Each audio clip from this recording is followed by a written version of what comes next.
Metal Gear Solid 2 was the most anticipated video game of all time. 5 hours after it came out, it became the most disappointing video game of all time. A lot of people like to blame all of the game's flaws on Raiden. And while he's certainly a big problem, Sons of Liberty actually has a lot of other flaws, most involving its convoluted and poorly executed plot. Now, to be clear, I'm not saying that Metal Gear Solid 2 is the worst game ever made. It's not Sonic Heroes or anything.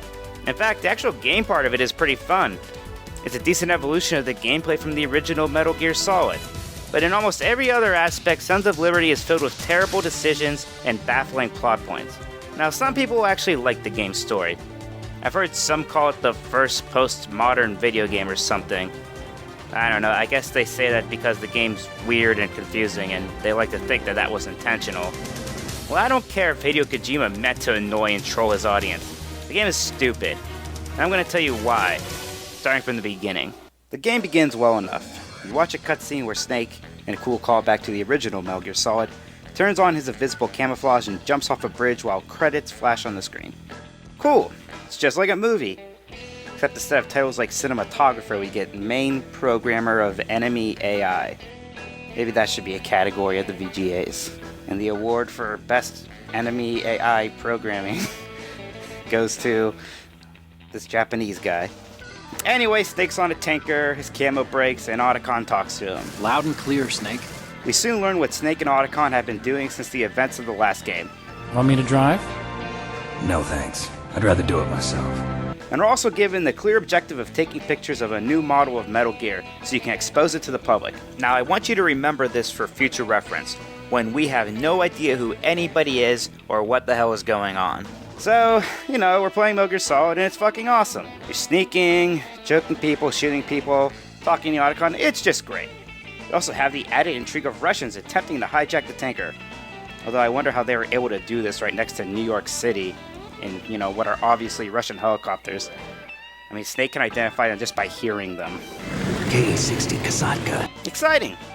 I can't wait to see what happens next. Soon enough, we're about to start our first boss fight against Olga and her hairy armpits. I grew up on the battlefield. Conflict and victory were my parents. Well, she's no Revolver Ocelot, is she? I mean, she's just some girl with a gun. Named Olga. It's not very exciting. Maybe they could have called her Knife Gun Olga. Okay, that sucks. But just something that isn't, a name. Anyways, immediately after the fight, something dumb happens. A sniper takes a picture of Snake while he just stares at it. Well, I guess he only had a trank gun. Wait, actually, that's not true, because he just took Olga's pistol. So why doesn't he shoot the Cypher? Later in the game, that's practically all you do. So this is our first indication that something may be horribly wrong with this game. But we're not going to let one underwhelming boss fight ruin the most anticipated game of all time, are we? So we keep going, shoot more people in the head with darts. How does that work, by the way? Being shot in the head with a dart. Like, where does the needle go? Does it just hit your, skull bones? And then you're immediately knocked out? Maybe if it hit the neck, I can kind of see, but... So we keep going, shoot more people in the head with darts, you shoot some bombs, shoot all of the bombs. Eventually we get to Metal Gear Ray. Metal Gear. And this is where everything goes horribly, horribly wrong. Yes, even before Raiden shows his stupid girlish face. So some guy's giving a speech in front of hundreds of Marines, and then Revolver Ocelot walks forward, he does that, the generic, sarcastic, slow clap thing that bad guys love to do. Like after people give speeches, I'm smug and evil. Then he just talks about how he's gonna steal Metal Gear while Snake, the commander, and about 1,000 Marines just watch him. Shoot him! Shoot him right now! Shoot him! He's there! He's a bad guy, he's telling you. Just fire! Look, right now, he can't shoot back. Just shoot him with a trank gun then if you're worried about killing him. You don't think very long about tranking everybody else on this ship. Also, there are suddenly only 10 Marines in the room. What happened to all of the Marines? Did they run away? Did they see Ocelot and were like, oh shit, I remember this guy from the last game. He's bad news. Well, let's get out of here. And what about the soldiers from the other rooms? Everything happening right now is being broadcast to them live. Why don't they just rush the room? He starts shooting Ocelot and all the Russians, instead of just standing there and looking confused. Then the evil Russian leader slowly walks behind all of the Marines and takes the commander hostage. Too bad we didn't have more soldiers in there, huh? So, Ocelot betrays Sergei, which is kind of what he does. He shoots him, and the commander. Again, while the Marines and Snake just kind of watch. And then Ocelot kills everyone else, and jumps inside Ray's head and blows up the ship. Snake decides that this is a good time to finally confront him. You know, now that he can't possibly do anything to stop him. And then the dumbest thing ever happens. Liquid Snake, Snake's evil brother and the villain from the last game that died, possesses Ocelot through a magic arm. Not so young anymore, eh, Snake? What? The price of physical prodigy. What? But I live on through this arm! Liquid's arm. What? Out of my mind, Liquid! What? I mean, I know there were some supernatural elements in the first Metal Gear Solid, but now we're supposed to believe that if you attach another person's arm to your body, that person can take over your mind. What kind of schlock is this? Why are we supposed to believe this? Also, why bring Liquid back anyway? You already killed him like 3 times in the last game. Sure, he was a cool villain, but I think we were ready to move on. No one would have cried if they didn't bring him back. He's not Bowser or Ganondorf. We don't need the same bad guy in every game. But yeah, Ocelot talks like Liquid and it's incredibly stupid. Anyway, Ocelot, or Liquid, or whatever, gets away, and Snake seemingly drowns to his death. Right now, we're all thinking, well, that was dumb. But, you know, let's see what happens next. We'll give the game a chance. Snake, do you remember the sinking of that tanker 2 years ago? Huh? 2 years ago? Oh, so that was like a prologue? Of course. Wait, that's not Snake. He didn't sound gruff and cool at all. He sounds kind of like an anime character or something. Yes, this is our introduction to Raiden, the real main character of Metal Gear Solid 2. Yep, Kojima pulled a fast one on us. After years of every marketing material focusing solely on Solid Snake, it turns out we're actually going to spend most of the game playing as... What's the remaining time? 400 seconds. 400 seconds? What are my orders? Rescue the president. We have no idea where he is. Why? So let's talk about Raiden. Or specifically why people hate Raiden. Actually, I think it's important that we first talk about why people liked Solid Snake. Simply put, Solid Snake was a badass, modeled after some of the most popular action characters of the 80s and 90s. He's tough and gruff with a heart of gold. He also has a lot of internal conflict. He's had to kill his father, his brother, seemingly kill his best friend, only to find out that he actually was later horribly experimented on, and then later just watch him die too. You know, he's really a tragic figure. A man who desperately wants to get away from war and killing, but always finds himself called back to the battlefield. Now, who's Raiden? Well, for most of the game, all we know is that he's some whiny kid who had most of his training inside VR simulations. But realistic in every way. And yeah, I'm sure you've heard people call Raiden whiny a lot before, but I mean, just listen to these lines. Do we really have no line of communication with the SEALs? I'm not so sure. Priority my butt. They're all in danger. Hey, seriously, we're supposed to like this character? So why was Raiden put in this game? Well, apparently Hideo Kojima thought that an effeminate character like Raiden would appeal to young women in Japan. Seriously, who thought it would be a good idea to market this to women? Oh yeah, just throw in a slender, fair-haired man with a mysterious past, and girls will eat this shit up. This isn't Twilight. You can't just throw in a character that appeals to girls by going through some checklist. Long, white hair, check. Pale skin, check. Whiny girlfriend, I thought I was beginning to understand you until I saw that room. check. Oh yeah. Here comes the money. Also, Raiden being in the game was a secret withheld from the title's marketing, so all of those supposed young Japanese girls who would have liked to know Raiden would be in there, well, they wouldn't have even known unless, like, somebody told them directly. You knew I was coming? I mean, did it really never cross anyone's mind how stupid it was to risk angering their entire fan base over the hope that an incredibly small market, like young Japanese women, when fall in love with... Wow. So, immediately everyone resents Raiden because he is not Solid Snake. Even people willing to give him a chance are immediately annoyed by his whiny voice and annoying girlfriend. Don't you think it's just a little bit unusual that I don't know anything Yes, about my Rose, own that's fascinating, boyfriend's please. past? Yes, That you're 80 just keep years old, talking. That you That's used great. to be a woman? Do you really have that little faith in me? Alright, that's enough, Rose. Are you two done? Anyway, let's get back to the game. So Campbell tells us that terrorists, menacingly called Dead Cell, have kidnapped the president and taken over an environmental cleaning plant called the Big Show, which they'll blow up unless they get $30 billion. $30 billion? What makes them think they can get that much? Blowing up the Big Show will be bad for some reason involving chlorides and dioxins or something. And the sea will turn into a toxic soup for centuries. Campbell's toxic soup. Also, I'm not sure if you're getting the sense of how long all this exposition is taking from just listening to me summarize it, but it's taking a very, very long time. Anyway, so the game goes to great lengths to mirror the opening of Metal Gear Solid 1. We swim up into the enemy facility, take our wetsuit off in the elevator. Basically, they're just trying to pretend that this is the real beginning of the game. So much so that they actually teach us basic mechanics that we've been using for hours. The bright dot in the middle is you, Raiden. Yeah, I know how the freaking radar The red works, dots thanks. are your enemies, and the blue cone shape represents their field of vision. That's good, great. Your radar isn't affected by the weather. So then we find out Rose, Raiden's girlfriend, is going to be on the team for no reason, other than to distract Raiden, I guess. Yeah, but don't worry, guys, she's a total pro.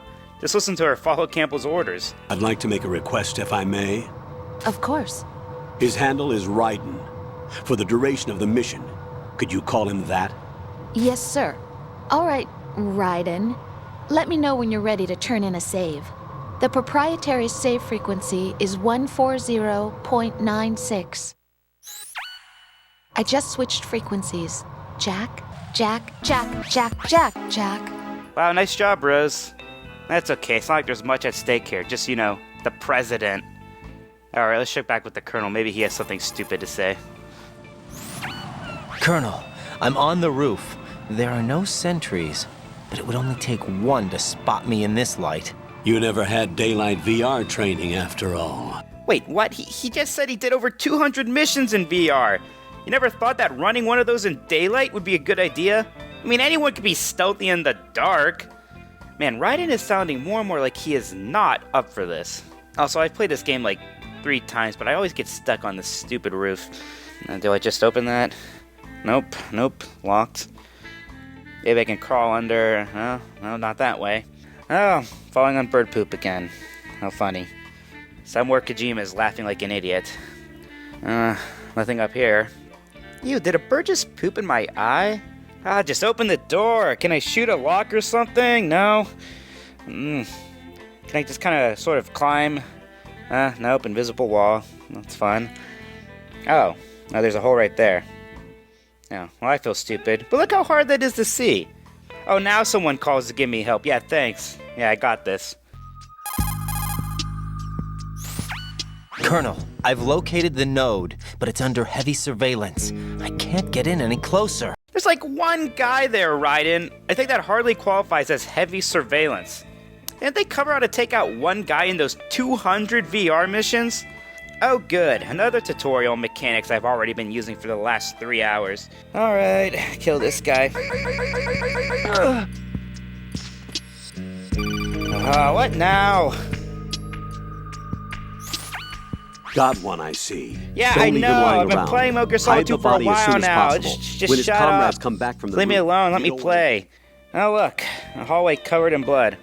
Once again, we're evoking imagery from the first Metal Gear Solid. Of course, the guy responsible for the wall decorating in that game was the insanely cool cyborg ninja. This time, it's Vamp, a pale guy with sharp teeth who wants to suck your blood. Ooh, scary. It's also a pretty mean dancer. Pirouette, pirouette. Also, once again, great job on the name, guys. Well, he's a vampire, so, Vamp? Isn't that a bit obvious? No, he's actually called that because he's bisexual. Wait, what? So, once again, we have stupid supernatural elements added to the Metal Gear universe. This time an undead vampire. Oh, he cuts himself every time he kills someone. Look out, guys, we got a badass here. So, Vamp is about to kill Raiden and Snake, but leaves because he got a phone call. So he just runs away for no reason. Why not just kill them? I'm sure it would not have taken very long. I mean, he took care of those Marines in like 10 seconds. So now Raiden meets Snake, or Iroquois Pliskin. He makes fun of him in his training for a while, rightfully so. He then delivers more boring exposition before we leave to go find the president again. So now we meet Fortune. Can't be hit by bullets. So, as far as we know at this point, more magic. Actually, the fact that she can't be killed really seems to upset her. Why not just jump off a bridge or something if you want to die so bad? Maybe drink rat poison? I don't know, there are other ways of dying than being shot. So now we can't get the president, and the mission objectives are changed. Now our goal is to remove C4 bombs scattered around the big shell. Now I have mixed feelings on the whole bomb hunting part of the game. On one hand, it seems to exist in a microcosm. For the next couple of hours, the actual plot is moved aside as we deal with this random new problem. I mean, seriously, they could have inserted this subplot into any game. All the characters we're introduced to during it, Fatman and Stillman, die by the time it's all over, so who cares? In fact, while before I wasn't sure if this was supposed to be Raiden or Snake's story, all of a sudden it's Peter Stillman's story. I mean, think about it, he's the only one who has any history with Fatman. He's also the only one who goes through some sort of important character arc, right before dying in a horrible explosion. I mean, how sad is it that we know more about Peter Stillman than the main character at this point? This whole segment just feels like they're killing time, like, oh shit, the game's a little short, guys. Let's just make the player go hunt through the map for little bombs or something. Oddly enough, I actually like this segment for that same reason, at least from a gameplay standpoint. The action isn't interrupted every 2 minutes by some stupid cutscene involving the convoluted plot. For a little bit, we have a clear objective that we work to achieve. There's even a few twists, albeit slightly stupid ones. Bombs that are invisible to the sensor? Oh, wow, he decided to not make his bombs easily detectable? Whoa, we're dealing with a master here, guys. Look out, Stillman, you've met your match. Now, they ruined this segment of the game later by telling us that the big shell blowing up actually wouldn't harm the environment at all, so all this urgency is completely false. Heck, blowing up the big shell may have been a good thing. We've taken out a lot of these assholes. Also, God, just look at Fatman. He's an obese man on roller skates who drinks wine with a straw. Look, just making a villain weird doesn't automatically make him cool. This is probably the worst boss in the history of Metal Gear. Again, he looks stupid, he has no relationship with the main character, and his objective is unclear. We're told he goes rogue from Dead Cell and works on his own just to show Stillman how sweet he is. Later, we're told again that he was working for the Patriots the whole time. I don't know about you guys, but I'm pretty confused. All these unclear allegiances are starting to give me a headache. So, again, this segment has no point. I guess I learned how to effectively blow up a giant structure. Thanks for that, I guess.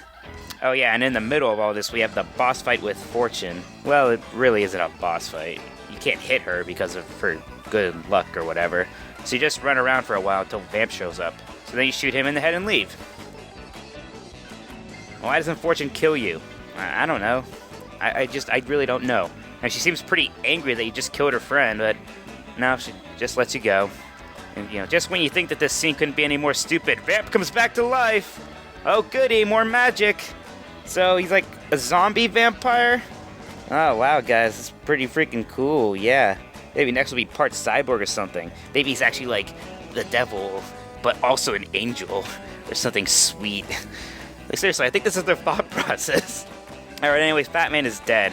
What's going on again? What are my orders? Rescue the president. Oh, right, the president. Yeah, that's super important. We better go save him. Also, we talked to Snake a bit about Shell 2 being all blown up and stuff. If the big shell blows up, the explosion is expected to produce massive amounts of toxins. Never heard anything about that. Huh? Well, looks like there's not much danger of that in any case. Uh-oh, it sounds like someone's been lying to you, Raiden. Who could it be? Alright, we're off to Shell 1 to save the hostages and the president. But look out, it's the cyborg ninja from Metal Gear Solid. Whoa, he's back. Yep, might as well shoehorn him in here too. Wait up, but did he die at the end of Metal Gear Solid 1? Oh, so this is a new cyborg ninja with a Russian accent. Oh, who could it be? So who does this guy work for? Oh, great. More unclear alliances.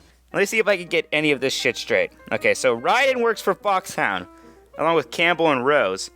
But Pliskin, who's actually Solid Snake, who at one point worked for a solo group called Philanthropist, but he used to also work for Foxhound, says that Foxhound was disbanded and doesn't exist anymore.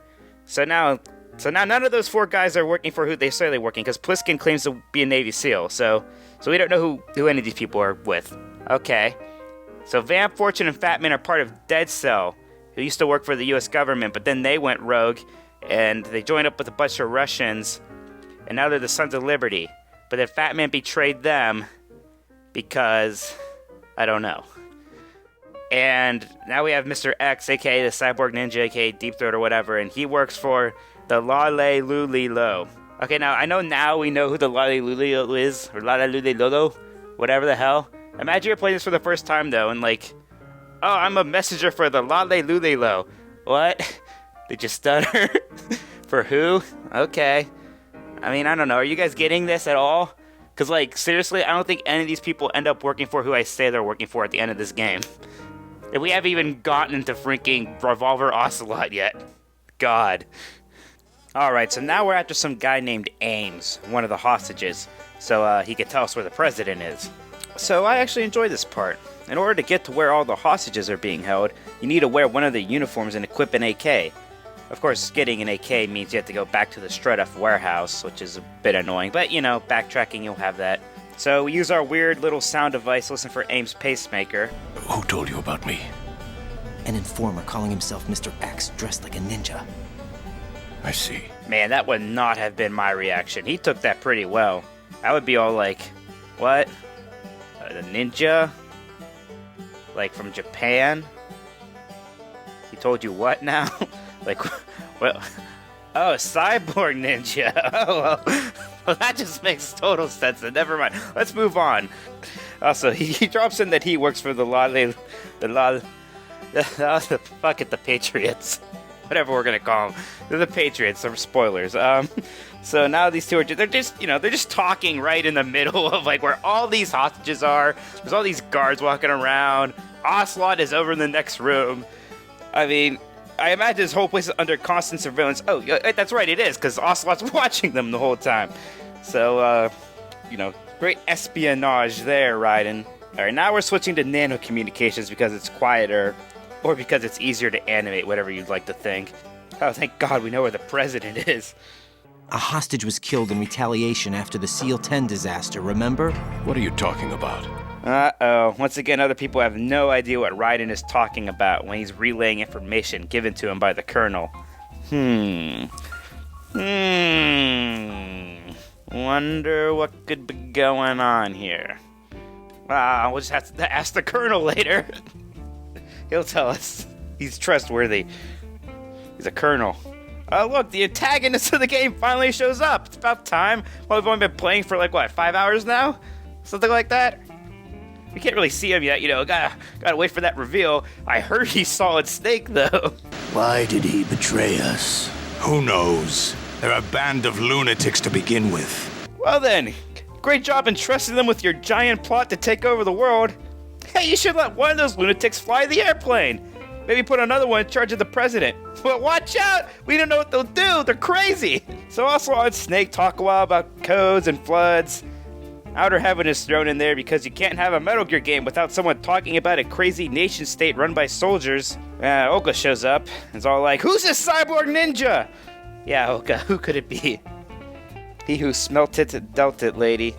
Oh, and Ocelot's arm starts acting crazy, just in case we forgot about that. Alright, so finally Ocelot shows up, and he's all like, "What's going on here?" He says some things that don't make sense as he is off to do, and then Ames dies from a heart attack that looks like the effects of Fox die from Metal Gear Solid 1. So Raiden is found out, of course, and the cyborg ninja, who was conveniently close by, saves the day. So now we can go find the president, who we're told is both cooperating with the terrorists, but will also be killed by everybody after the last confirmation check on his vital signs. So I guess we can add him into the whole who knows who he's working for thing. Alright, so now Raiden calls the Colonel to be all like, "WTF, man?" And Colonel's all like, "Dude, I don't know, just go save the president." Ryan's like, Rose is like, "I agree with the Colonel." I guess we're all waiting for her opinion, but it's good enough for Raiden, so off he goes. Alright, so now we shoot some more bombs so we can cross a bridge. Okay, we make sure we shoot all the bombs, and we get another call from Snake. He introduces Raiden to Otacon. You know, so if there's ever any doubt that Pliskin was Solid Snake and not just some weird clone or something, you know, they're gone. Yeah, Snake and Otacon, it's Solid Snake. So Raiden calls the Colonel. God, so many phone calls. Raiden's chattier than a 13-year-old girl with unlimited minutes. Anywho, Raiden is actually smart enough to suspect who Pliskin is. But Rose says they're terrorists because they destroyed a bunch of Metal Gears. Alright, first off, the entire series has been about how bad Metal Gears are. Destroying them has been the goal of practically every game, if not literally. Thankfully, Raiden actually calls her out on this. Jack, why are you defending them? Geez, I don't know, Rose. Maybe because they saved the world during Shadow Moses and then devoted their lives to ending the threat of nuclear war. You know, I wish Raiden had said that, but instead he gives us a big, "What I've learned today" speech.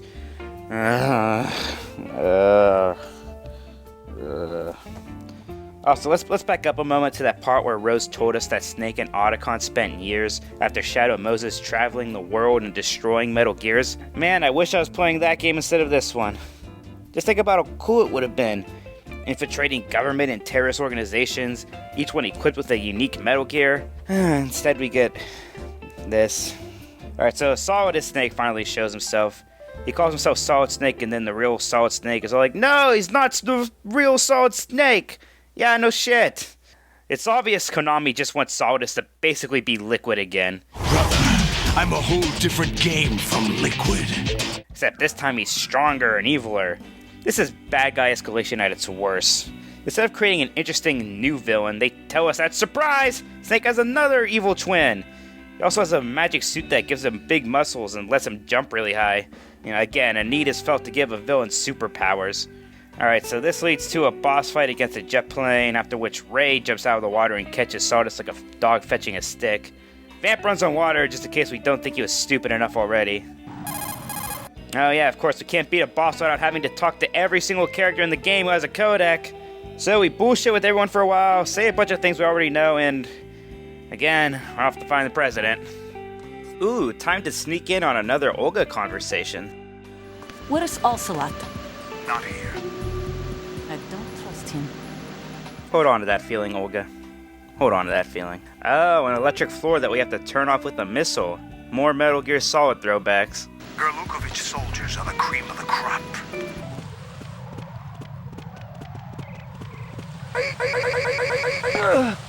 It's your life.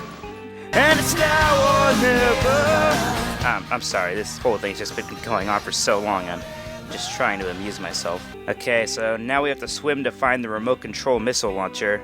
Nothing's more fun than swimming in a video game, right?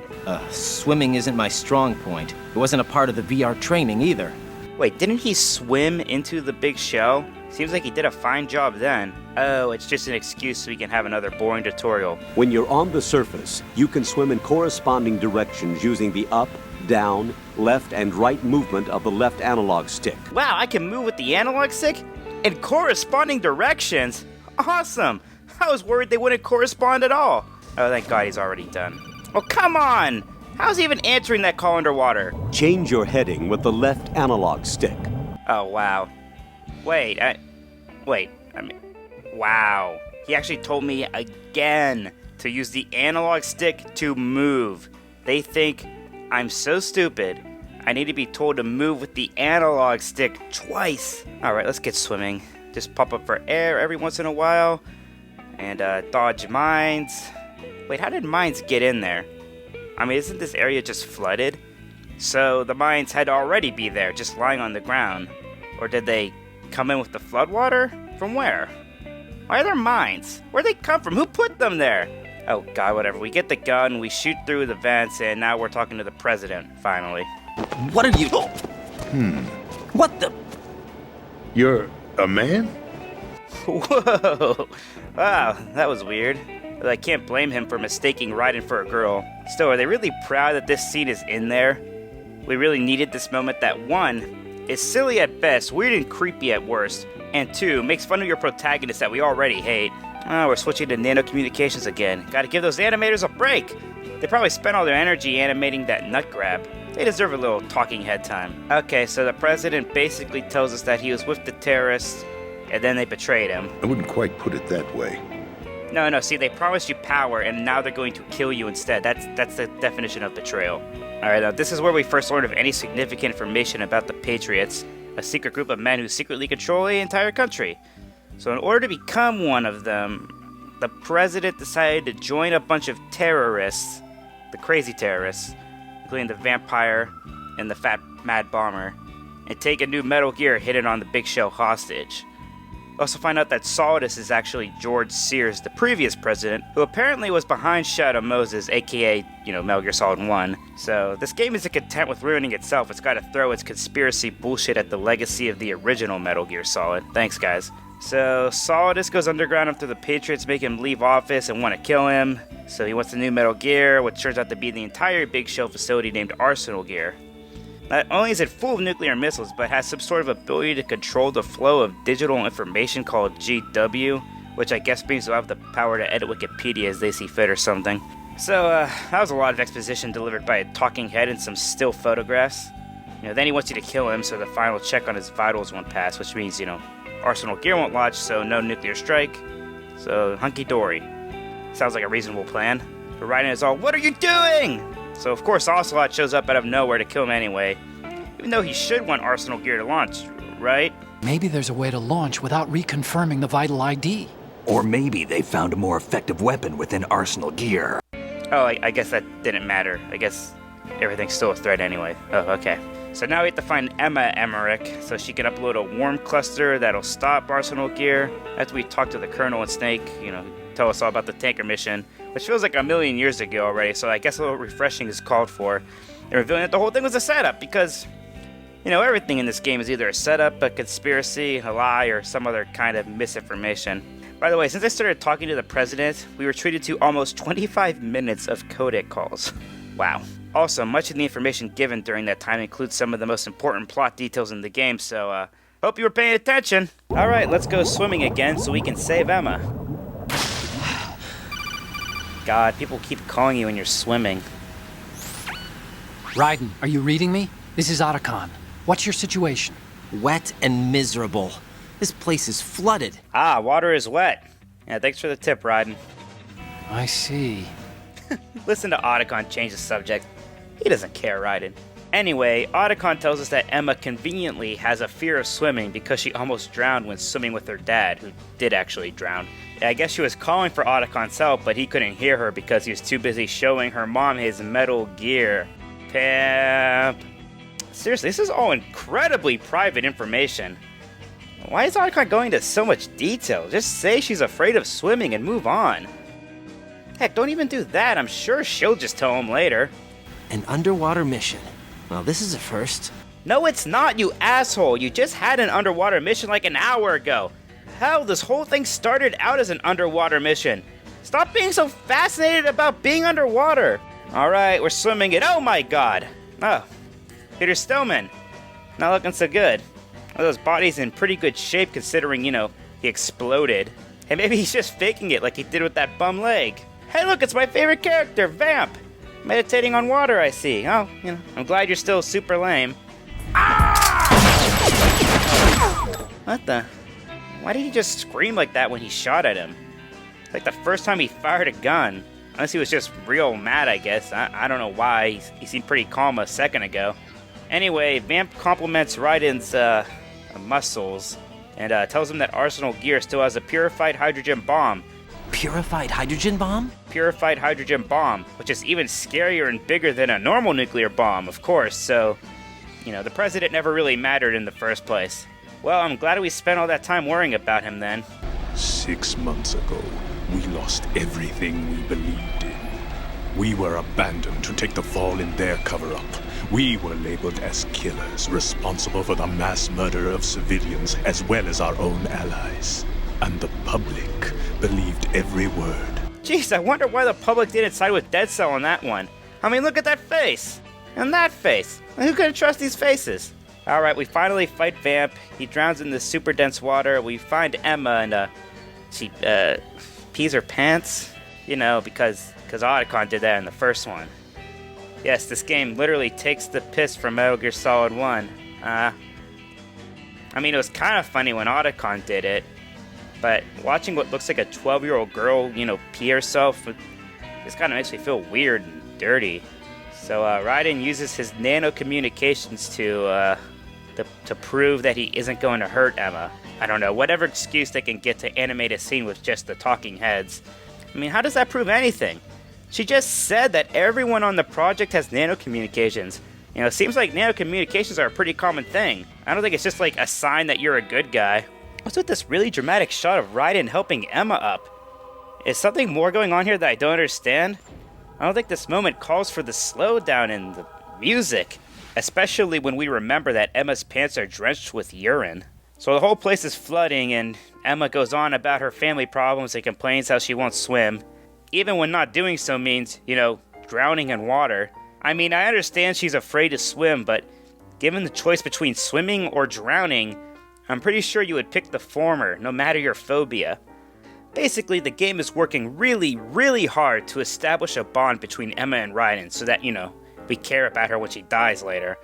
But it just feels so forced. I mean, Emma only talks about Otacon, so they never really reach any common ground. Also, it gets really creepy when she insinuates a romantic attraction between her and Otacon. I mean, I know they're only stepchildren, but they've only ever talked about each other as sister and brother at this point. To suddenly suggest a romantic connection is really, really weird. Why? Just so Otacon can feel super sad later when Emma dies, I guess. Look, I like Otacon, but this isn't his story. It's supposed to be Raiden's, right? And we still don't know a goddamn thing about his character. We've been playing as him for hours, and now we're suddenly getting all this backstory on Otacon? Well, he suddenly becomes the focal point of a major side story that doesn't really have anything to do with what's going on in the plot, other than torture Otacon by taking someone he loves like they do in every game. I mean, Emma should be forming a bond with Raiden right now. If your supporting character can't form a bond with the protagonist or antagonist, then that character really shouldn't even be there. Again, Emma just goes on and on about her broken family. Raiden can't relate to her problems because he's never had a family. Really, Otacon should have just been able to upload the data cluster himself without EE being there. I mean, why the hell not?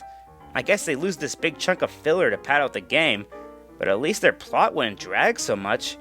Actually, remember right before this when we were told all that confusing information about the Patriots? The most important information ever? I mean, it was confusing in the first place, but now we've been distracted with a completely different plot. I can't even remember what the fuck was happening. Where am I again? The big shell is a cleaning facility, but it's actually a nuclear weapon. No, wait, it's a giant computer that controls information, but also has a purified hydrogen bomb. Purified hydrogen bomb? And Ocelot works for the Russians. No, I mean Solid Snake, who said Solid Snake. He was Solid Snake, but Solid Snake was really Snake Plissken, who faked his death by using Liquid Snake's body, except for that one arm, because Ocelot attached that to his body, and Liquid Snake can control him. But wait, Ocelot killed the president, so he can't be working for the Sons of Liberty. But then Vamp said the president didn't matter. So why was he there? Because he wants to join the Sons of Liberty, but they betrayed him, because everyone betrays everybody. Wait, didn't Vamp die? Didn't Vamp die again? Did you die? No. Jack, No, Rose. Are you all right? No, this isn't a good time. Yeah. Jack, is it true? No, don't what call me Solid has Jack. said? Yes. It's Raiden. It's unbelievable. God Drafting damn it. Alright, so we do a sniping thing. Vamp kills Emma. Emma deploys the cluster, but it doesn't work. And Otacon cries. A lot. And then Olga shows up and Snake seemingly betrays Raiden. Betrays. Alright, Raiden wakes up while Solidus tells Ocelot that he knows who Raiden is. He puts his scary tentacle on his face and says that Raiden's memory has been altered, and then reveals that Raiden is his son. Oh, holy shit! Oh, they're finally gonna reveal Raiden's past. Oh, okay, so Raiden was a child soldier named Jack the Ripper, and Solidus, who I guess was also involved in the war, mentored him. Oh, so he's not like his real father. It's like his godfather. He took him in. And then Raiden, disappeared after the war. I wondered what happened to you. Wondered? I thought you said he was like your son. Why didn't you go find him? So I guess the Patriots kidnapped Raiden, trained him to be a stealthy soldier guy, then gave him a bunch of fake memories. Okay? No, Ocelot, none of that stupid arm shit. I'm trying to focus on this new bullshit. You're the spitting image of Big Boss.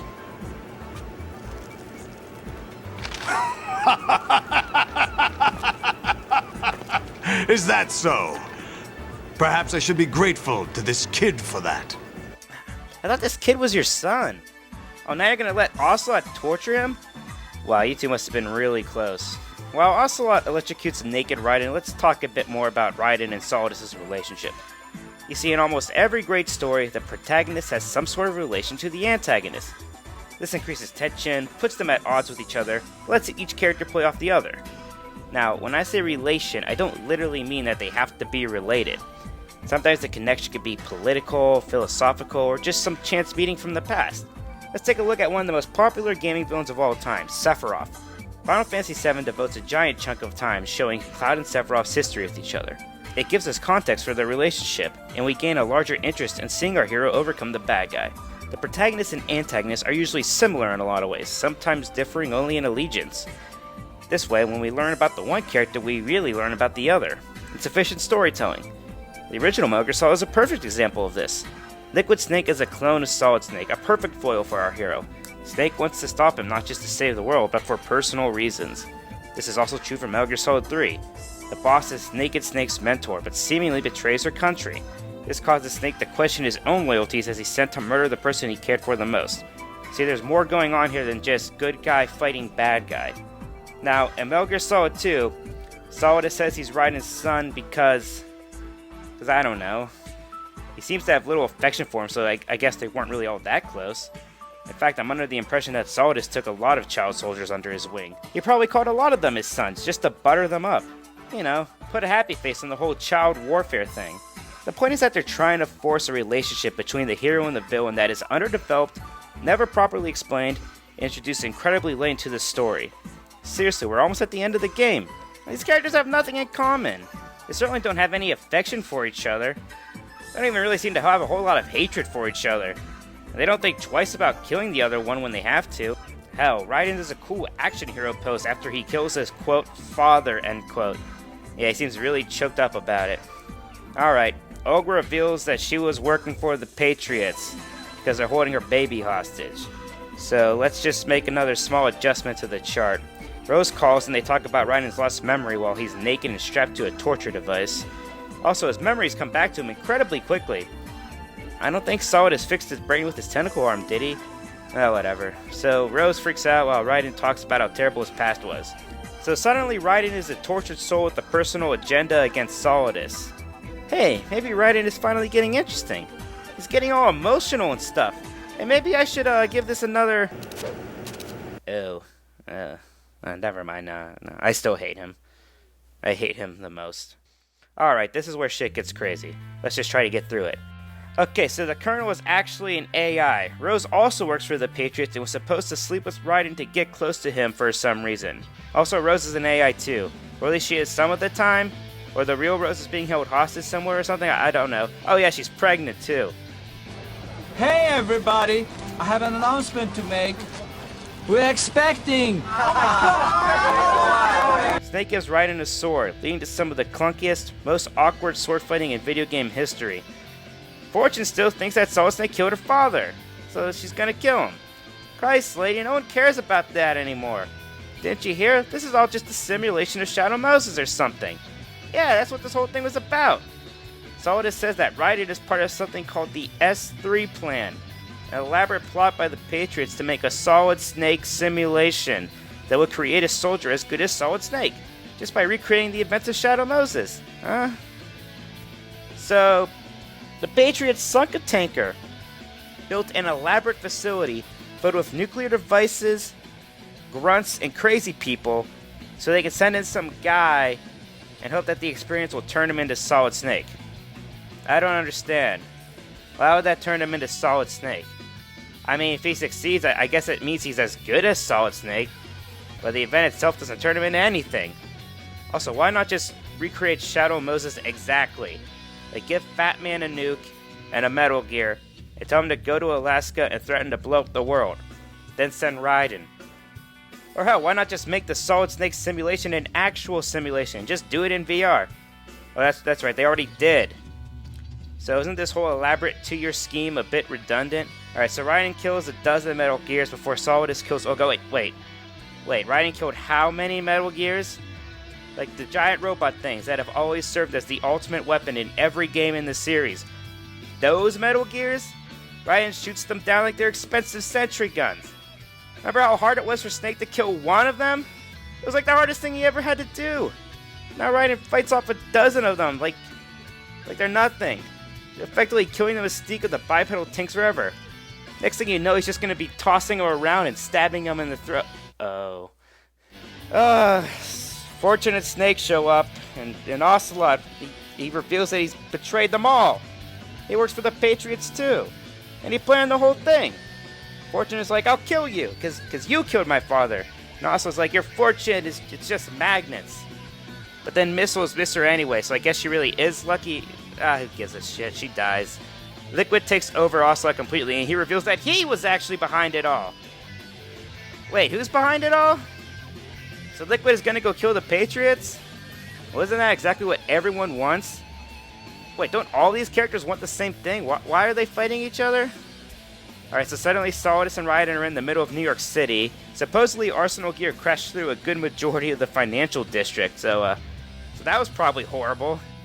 I assume thousands of people were killed. But they don't really talk about that.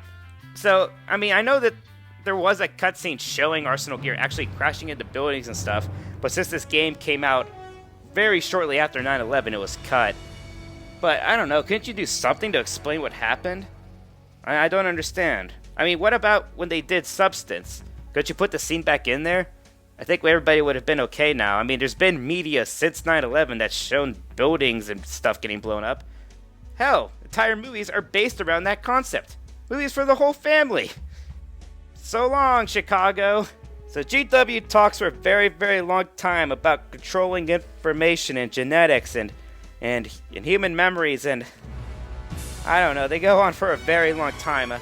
I guess they were behind it all.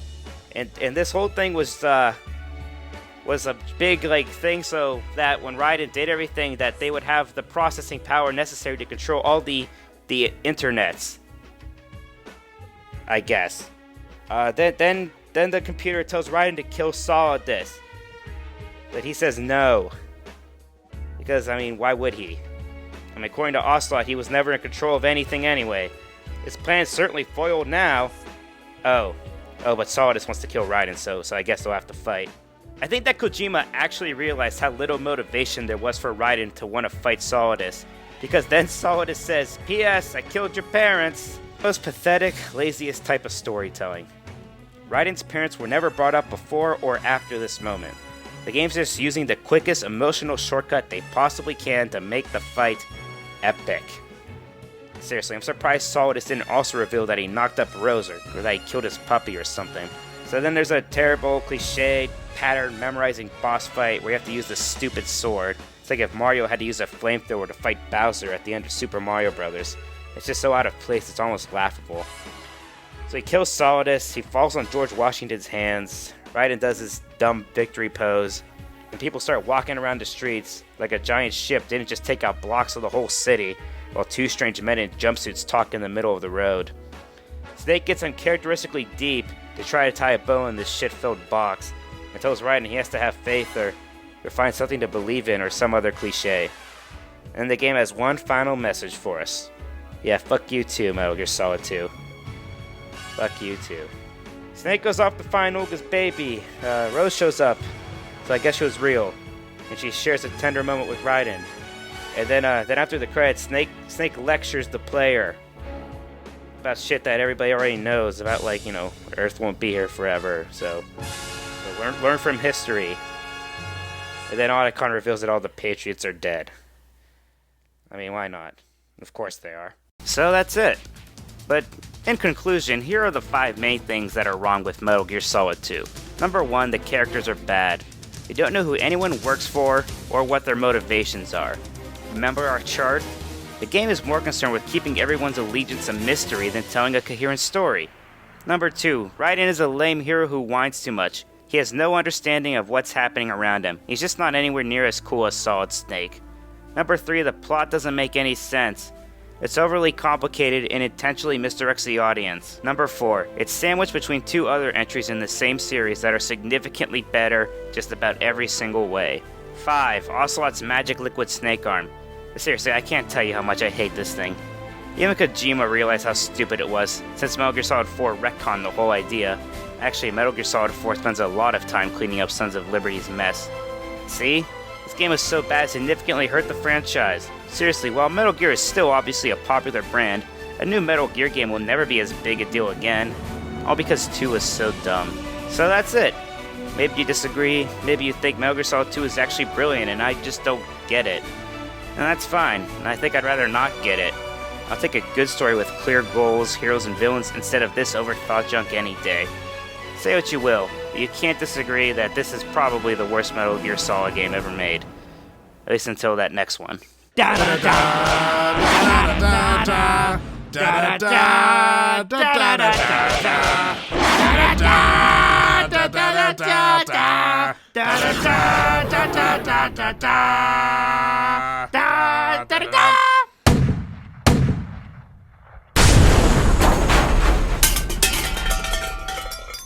Think I'm happy about this?